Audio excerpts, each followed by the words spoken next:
Graça e paz. Vamos continuar, pela graça de Deus, nas leituras que estamos fazendo na carta do apóstolo Paulo aos Colossenses. Colossenses capítulo 3, versículos 13 e 4.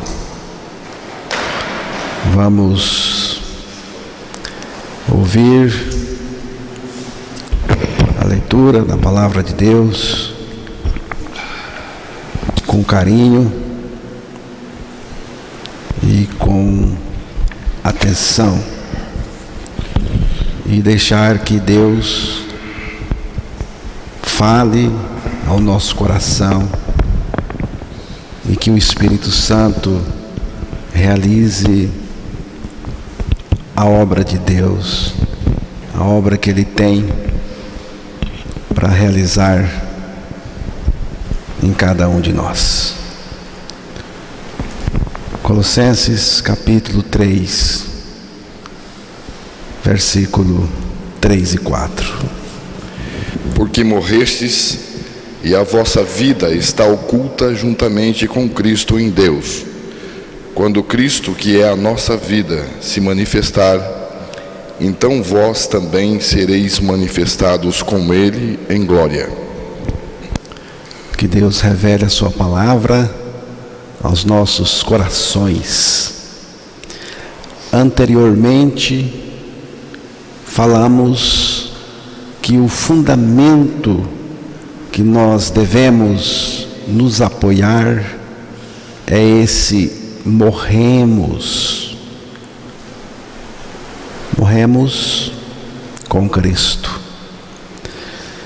Morremos com Cristo para os rudimentos do mundo, morremos com Ele para o próprio mundo, morremos com Cristo para o pecado, morremos para pertencer a Deus, morremos com Cristo para darmos frutos para Deus, morremos para nós mesmos e morremos para que Cristo seja em nós a nossa vida. Aqui está a maior de todas as bênçãos. A morte em Cristo é o centro de toda nossa experiência com Deus eternamente. A nossa morte com Cristo resulta na vida de Deus, na vida de Cristo em nós. É isto que Paulo está enfatizando aos irmãos de Colossos. Paulo enfatiza aos colossenses: vocês morreram com Cristo. Cristo agora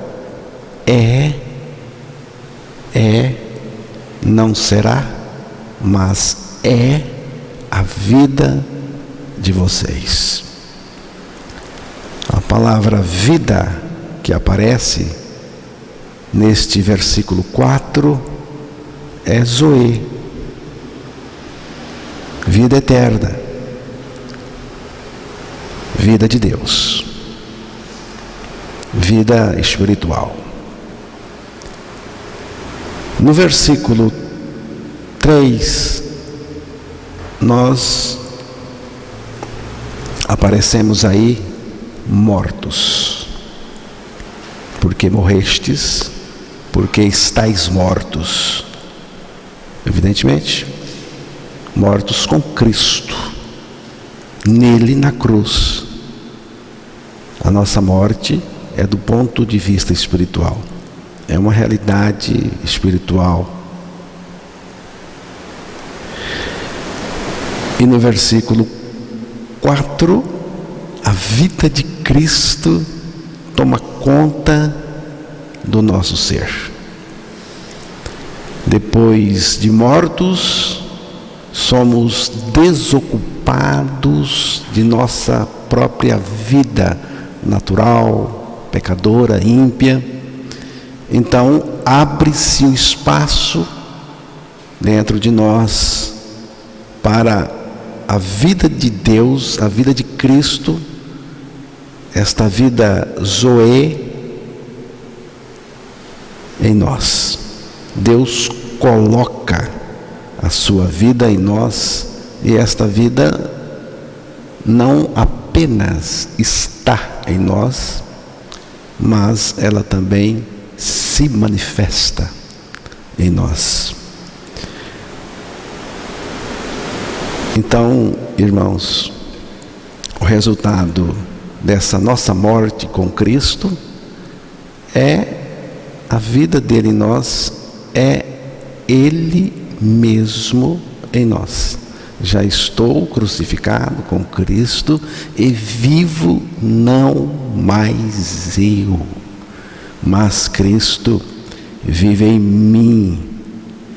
Cristo agora está em nós, vivendo a sua vida justa e santa. Essa é a maior bênção que temos na morte com Cristo.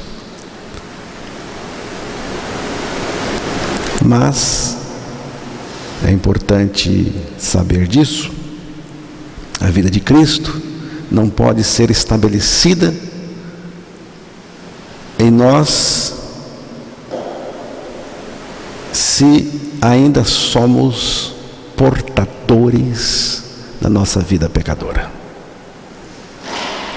Esta vida de Cristo só pode se estabelecer em quem creu que com Cristo morreu e também com Ele ressuscitou. Essa nossa vida com a qual nascemos é natural, iníqua, pecadora, pervertida e perversa, maligna. Esta vida não serve para Deus, também não serve para o reino de Deus, e nem está qualificada para viver no reino de Deus. Esta vida não serve. Por isso Jesus veio. E Ele veio para tirar de nós esta vida na morte com Ele e colocar em nós a sua vida. Então você vê que esta obra de Deus em nós é na base de troca. Há uma troca. Ele, Jesus Cristo, nos atraiu a si na cruz e ficou com a nossa vida pecaminosa e fez morrer com Ele, nele, esta vida nossa, natural, pecaminosa, na cruz, quando Ele foi crucificado. E também ressuscitou para nos dar a sua vida. Então você vê que é uma troca. Ele nos atraiu a si e Ele ficou com a nossa vida. Crucificou-a e removeu-a de nós. E na ressurreição Ele nos dá outra vida, que é a vida dele, que vem no lugar, que vem para ser colocada no lugar da vida que perdemos na cruz. Mas alguém poderá dizer tenho a vida de Cristo, mas não morri com Ele. Esse é o engano fatal. É o engano que levará muita gente para a perdição eterna, para o lago de fogo. Eu falo isso com amor e com muito tremor também. Mas é o que a palavra de Deus nos mostra. Como uma criança que pegou uma arma ou um frasco de veneno perigoso, veneno mortífero, e você corre para tirar dela esse perigo. Mas a criança não tem consciência do perigo. Ela não entende esse perigo. Ela insiste em ficar com o objeto. Aí você tira dela esse perigo e dá outra coisa para entretê-la. Há muita gente assim, agarrada com o maior perigo que existe, agarrada com o maior perigo que se pode pensar. Pior ainda, não quer largar, não quer soltar. Estou falando dessa vida pecadora. Jesus veio para tirar de nós a nossa vida pecadora, vida perigosa. Ela representa um perigo muito grande. Jesus veio para tirar esta vida e colocar no lugar a vida dele, que é uma vida que nos protege, que nos salva, que nos satisfaz totalmente. Então, ele quer tirar de nós essa vida perigosa. Mas eu não quero. Eu gosto da minha vida, eu amo a minha vida, eu sou apaixonado por minha vida pecadora. Eu não quero isso. Tudo bem, fico com ela. Eu não tenho nada a ver com isso. Só acho que não precisa ser assim, porque Jesus veio para tirar de nós esta vida e nos dar a vida dele. Essa vida pecadora, com a qual nascemos com ela, a qualquer momento pode colocar uma pessoa numa enrascada. Qualquer momento. Mas a enrascada maior é colocar o indivíduo no inferno, no lago de fogo. E daí, irmãos, não há volta. Ninguém volta. Ninguém sai. A nossa morte com Cristo na cruz prova-nos que não somos capazes de nos esquivar da nossa vida, tá? Se você pudesse, de alguma maneira, através de algum método, se livrar, sair fora dessa vida pecadora, então não precisava Jesus ter morrido e fazer você morrer. Se Ele fez você morrer, porque não tem jeito de sair dessa vida senão morrendo. Ele nos fez morrer nele, na cruz, a fim de pôr em nós a sua vida. Esta vida de Cristo é eternamente dentro de nós. Você não perde esta vida, eu creio assim. Tem gente que crê que a pessoa pode perder esta vida que ganhou de Deus.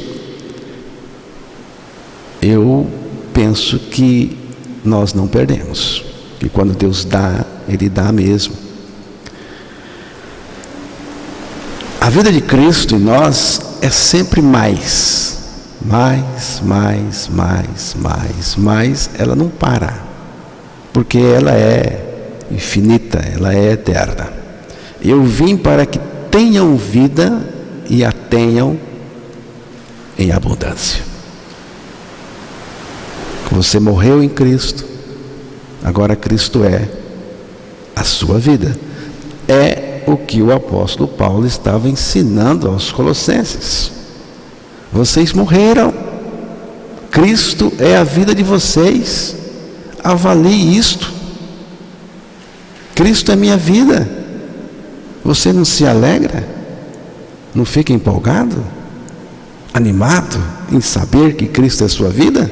Se você não fica, aí o que será vai empolgar você? Mais nada, né? Eu não posso pensar numa coisa maior, mais alta, mais rica do que esta vida de Cristo em nós. O próprio Cristo, que é a nossa vida em nós.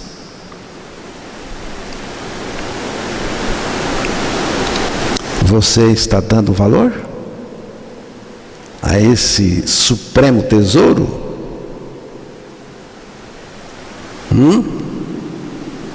Pense, você tem uma moeda de 1 centavo no bolso. Você não está nem aí. Chegou, sentou, não conferiu nem nada. Sai daqui numa boa. Se perder, perdeu. Você esquece que tem 1 centavo no bolso. É 1 centavo. Mas se você tiver um diamante, uma pedrinha de diamante, valendo muito dinheiro, quem sabe alguns milhões no bolso, é diferente.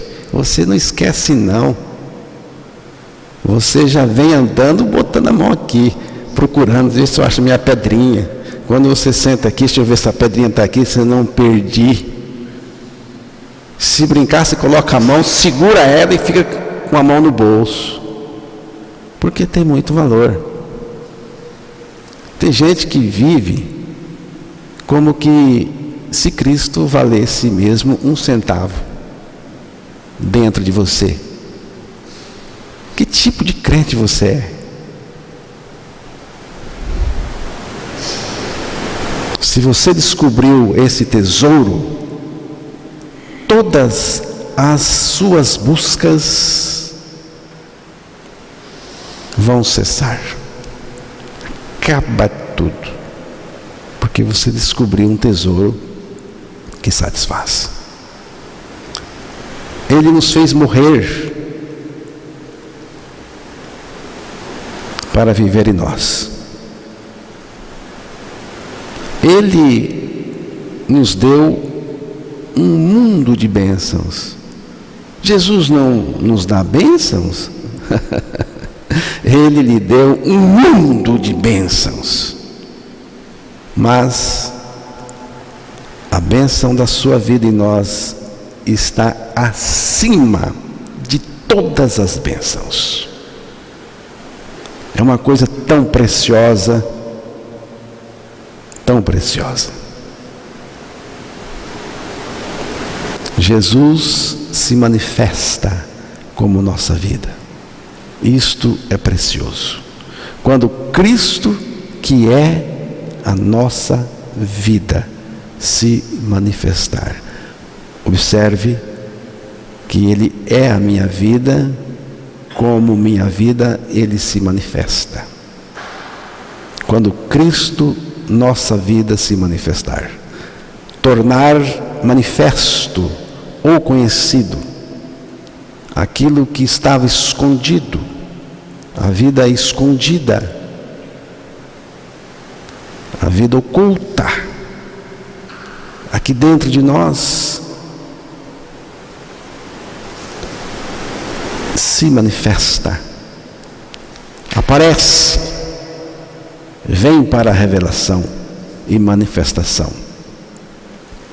Essa manifestação do Cristo não está restrita apenas na sua volta para buscar os seus santos, que também serão manifestados com Ele, mas também a sua manifestação já agora em nós e através de nós. A sua manifestação é em nós e através de nós. E esta manifestação que já está acontecendo é dentro de nós.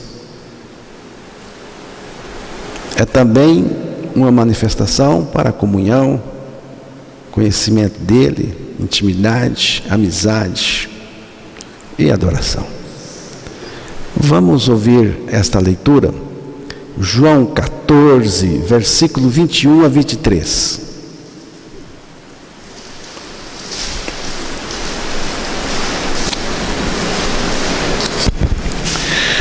Aquele que tem os meus mandamentos e os guarda, esse é o que me ama. E aquele que me ama será amado por meu Pai, e eu também o amarei e me manifestarei a ele. Disse-lhe Judas, não Iscariotes: de onde procede, Senhor, que estás para manifestar-te a nós e não ao mundo? Respondeu Jesus: se alguém me ama, guardará a minha palavra, e meu Pai o amará, e viremos para ele e faremos nele morada.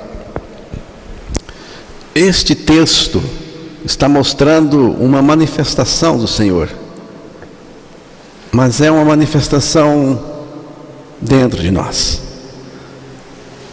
E tem mais, é uma manifestação privativa dos seus discípulos regenerados. É algo, como o texto mostrou, reservado para os seus. Essa manifestação do Senhor aqui parte de dentro de nós.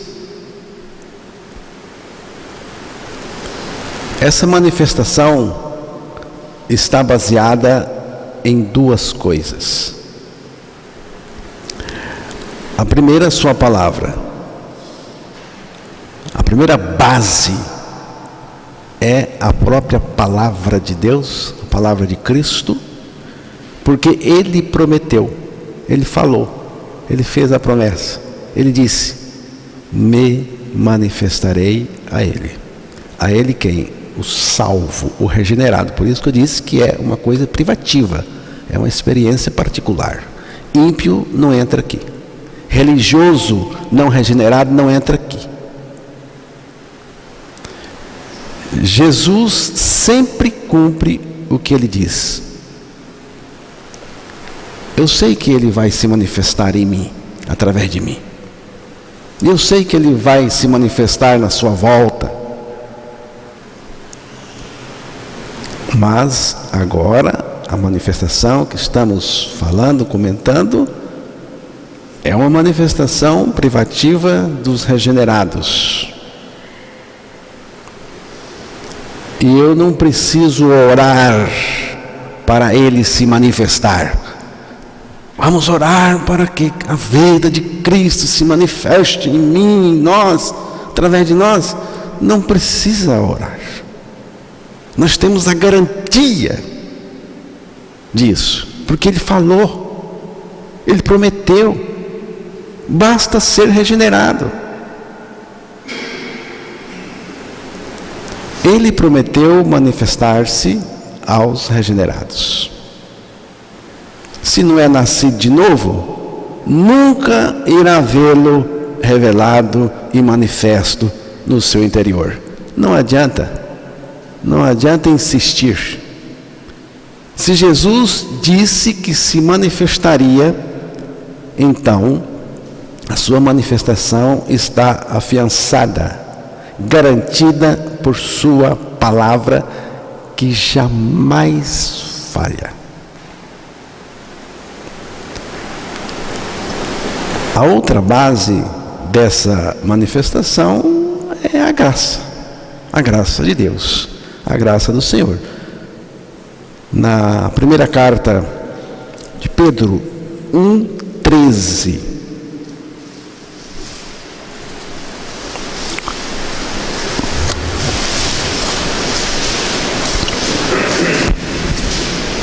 por isso, cingindo o vosso entendimento, sede sóbrios e esperai inteiramente na graça que vos está sendo trazida na revelação de Jesus Cristo. Revelação, manifestação de Jesus Cristo.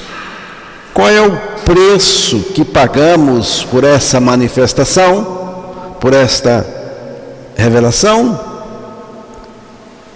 Qual é o preço que pagamos por essa preciosa comunhão com Ele? Qual é o preço que a graça cobra? Nenhum, porque é graça. Preço nenhum. Ou seja, não custa nada. Eu já ouvi alguém dizer, tem que pagar o preço, irmão, tem que pagar o preço. Que preço? Que preço que você quer pagar?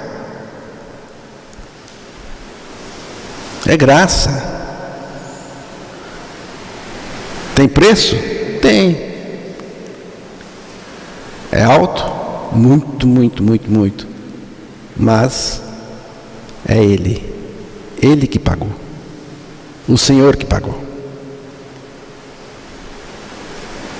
É como que se você tivesse uma dívida muito alta e não tem condições de pagar. E alguém chega e paga por você.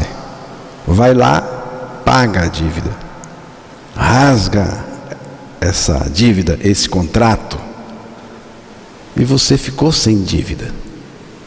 Só que na semana seguinte você foi lá no escritório onde devia essa imensa dívida. Bate lá. O que você quer? Eu quero pagar uma prestação. Que prestação, rapaz? Não deve mais nada. Vá para casa descansar. Então, Jesus, Ele pagou tudo. Não tem preço.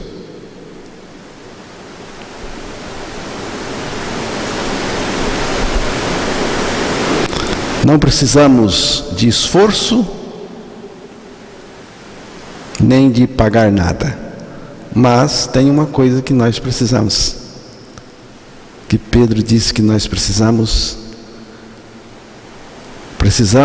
de ser sóbrios. É o que o texto disse. O que é sóbrio?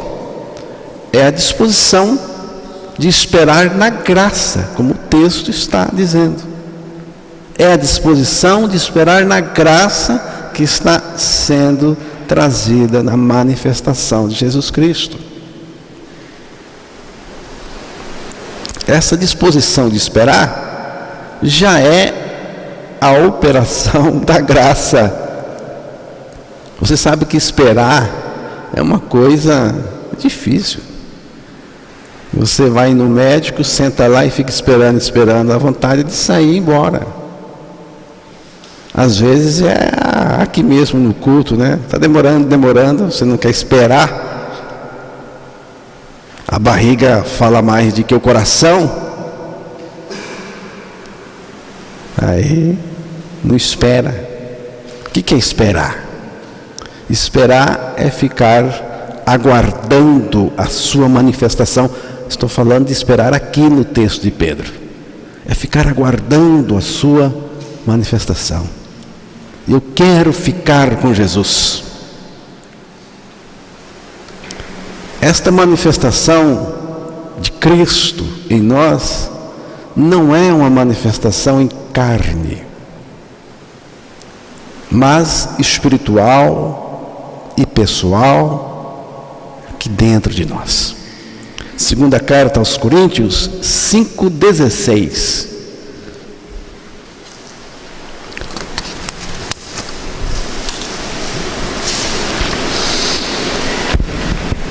Assim que nós, daqui por diante, a ninguém conhecemos segundo a carne.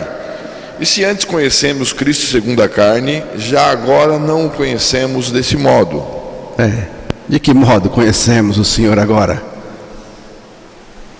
Como uma realidade espiritual, mas real, né? Ele aqui dentro de nós, vivendo a vida dele. Depois que ele vier nos buscar, aí o veremos.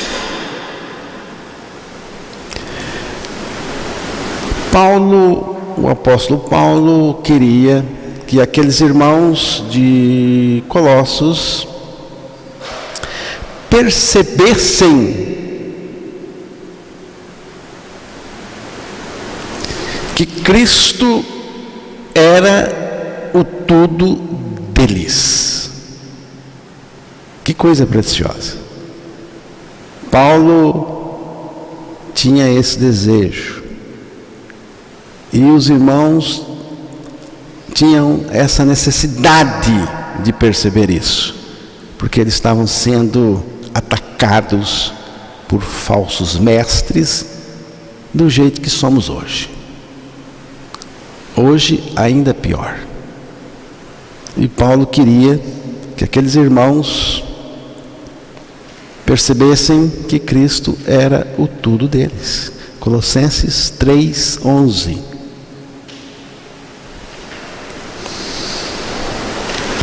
No qual não pode haver grego nem judeu, circuncisão nem incircuncisão, bárbaro, cita, escravo, livre. Porém Cristo é tudo em todos. Cristo é tudo em todos. Precisamos entender esta expressão. Cristo é tudo. Ele é tudo mesmo. Tudo. Ele é o tudo de Deus para nós. Para o nosso nada. Mas diz aí que Ele é tudo em todos. Quem são esses todos? Se você ler aí o contexto, você vai notar que esses todos em quem Cristo é tudo são aqueles que morreram e ressuscitaram com Cristo, e Cristo está dentro deles, vivendo a vida justa e santa e sendo o tudo desses irmãos. E Paulo queria que os irmãos percebessem isso, e é o que eu quero também. Eu quero que você perceba que Cristo é o seu tudo, nada mais além dele, nada mais. Ele é o tudo no sucesso, no fracasso, com dinheiro, sem dinheiro, com doença, sem doença, na saúde, na dor. Ele é o nosso tudo em qualquer circunstância, em qualquer situação. Quando você crer sua identificação no sacrifício de Cristo, Ele será revelado no seu interior como o seu tudo. Quando você crer a sua identificação no sacrifício de Cristo, Ele será revelado no seu interior como o seu tudo. Desse momento em diante, não haverá mais barganhas com Deus, não haverá aditivos à obra de Cristo. Só quero que você descubra que Cristo é o nosso tudo. Na nossa dor, ou na nossa saúde, na fartura ou na privação. Enfim, em toda e qualquer circunstância, Cristo é o nosso tudo e nada mais além dele. Amém?